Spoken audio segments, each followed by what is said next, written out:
반갑습니다. 글을 다 읽고 나서도 지문의 내용이 하나도 머릿속에 남지 않아요 라고 이야기를 하는 친구들이 꽤 많습니다. 그래서 오늘은 우리가 지문에서 반드시 기억해야 할 정보가 무엇이고 그것을 찾기 위해서 어떠한 노력을 해야 하는지에 대해서 보여드리려고 합니다. 지문을 하나 준비했는데요. 두 번째 문장의 첫 문장입니다. 우리가 지문을 읽다가 이러한 문장이 나타나면요, 이 문장이 지문 독해를 위한 핵심이 되는 문장이구나 라는 것을 눈치채셔야 됩니다. 이 문장을 한번 읽어볼게요. 하지만 콰이는 가설만 가지고서는 예측을 논리적으로 도출할 수 없다고 본다 라고 되어 있네요.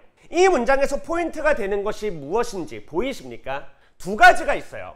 첫 번째는 이 하지만이라는 접속 표현이고요. 두 번째는 이 만이라는 보조사입니다. 가설만 가지고서는 예측을 논리적으로 도출할 수 없다고 했지요. 그러므로 이것은 카인의 견해이니까 콰인 이외의 누군가는 가설만 가지고서도 예측을 논리적으로 도출할 수 있다고 생각했다라는 사실을 알아낼 수 있고요. 두 번째, 콰이는 가설만 가지고서는 예측을 논리적으로 도출할 수 없다고 했으니 가설 이외에도 다른 것이 있어야 예측을 논리적으로 도출할 수 있다고 본 것일 겁니다.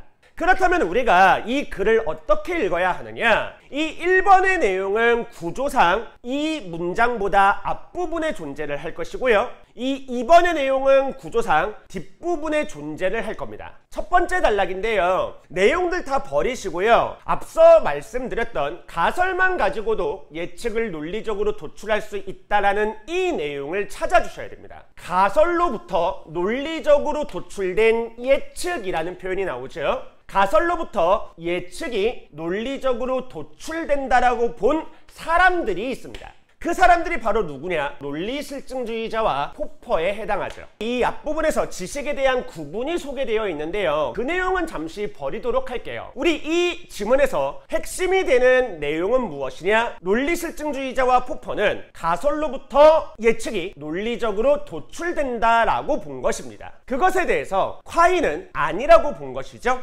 누가 가설만 가지고도 예측을 논리적으로 도출할 수 있다고 했는지를 확인해 봤습니다. 그렇다면 이제 뒷부분에서는 콰이는 가설 이외에 무엇이 있어야 예측을 논리적으로 도출할 수 있다고 했는지를 찾아봐야 할 겁니다. 역시 좀 다른 내용들 다 쳐내고요. 핵심만 볼까요? 가설만 가지고는 예측을 이끌어낼 수 없다. 이것은 재진술에 가깝죠. 다른 내용을 찾아봅시다. 기존의 지식과 조건 등이 필요하다 이렇게 나와 있네요. 사실 이 내용을 파악하지 못할까봐 다시 한번 정리를 또 해줍니다. 예측은 가설, 기존의 지식들, 여러 조건 등을 모두 합쳐야만 논리적으로 도출된다고. 그러니까 이 문장이 핵심인 거죠. 그럼 여기까지 내용을 한번 정리해 볼까요? 논리실증주의자와 포퍼는 가설만 가지고도 예측을 논리적으로 도출할 수 있다고 본 것이고요. 콰이는 가설 이외에도 기존의 지식들, 여러 조건 등을 모두 합쳐야지만 예측이 논리적으로 도출된다고 본 것이죠. 여기까지의 내용에서 우리가 반드시 기억해야 되는 정보가 하나 있다면 바로 이 내용이 될 겁니다.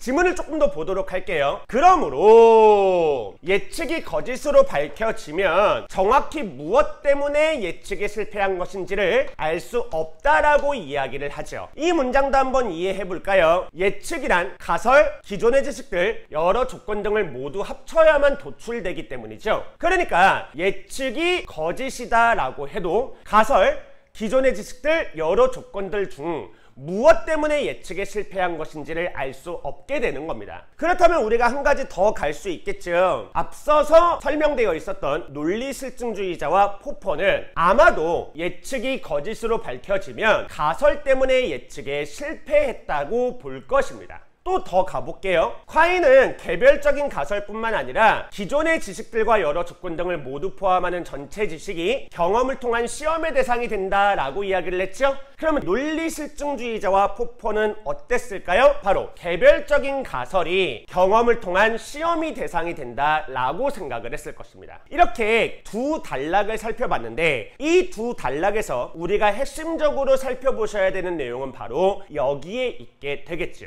두 단락의 내용을 정리한 것 치고는 정보가 그렇게 많지 않죠. 그렇기 때문에 큰 부담 없이 글을 읽어 내려갈 수 있을 겁니다. 계속해서 글을 읽어볼게요. 세 번째 단락을 읽다 보면 3분의 1쯤 지점에 이러한 문장이 나옵니다. 그러나 콰이는 총체주의를 정당화하기 위해 이 구분을 부정하는 논증을 다음과 같이 제시한다 라고 되어 있어요.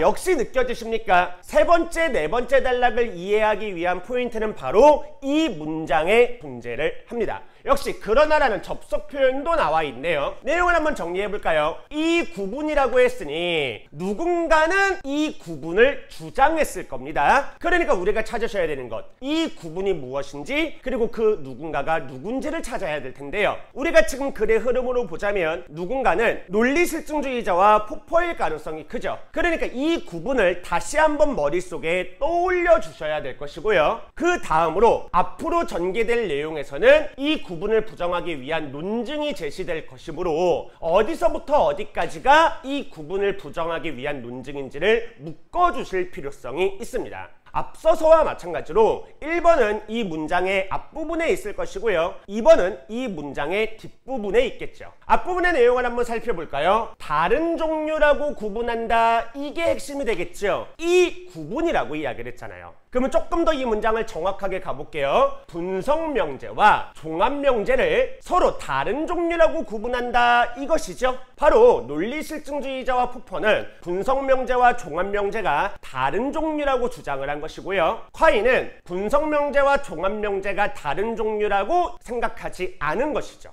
이제 그것을 부정하는 논증을 살펴보셔야 되는데요. 내용이 상당히 길고 복잡하고 어렵습니다. 이럴 때 이러한 독해가 되게 빛을 발하게 될 텐데요. 여기를 한번 볼까요? 따라서 종합명제와 구분되는 분성명제가 존재한다는 주장은 근거가 없다는 결론이죠.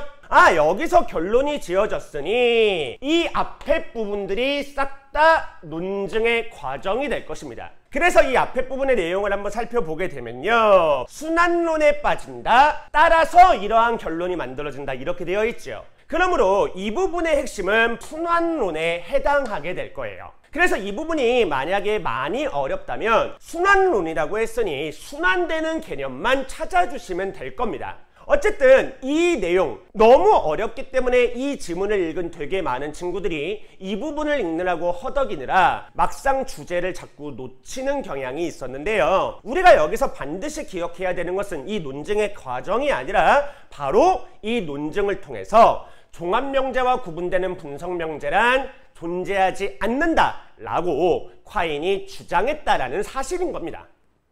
우리가 구조독해라는 이야기를 참 많이 하는데요. 구조독해의 핵심은 이 구조를 한눈에 보여주는 문장을 찾아나가는 데에 있다.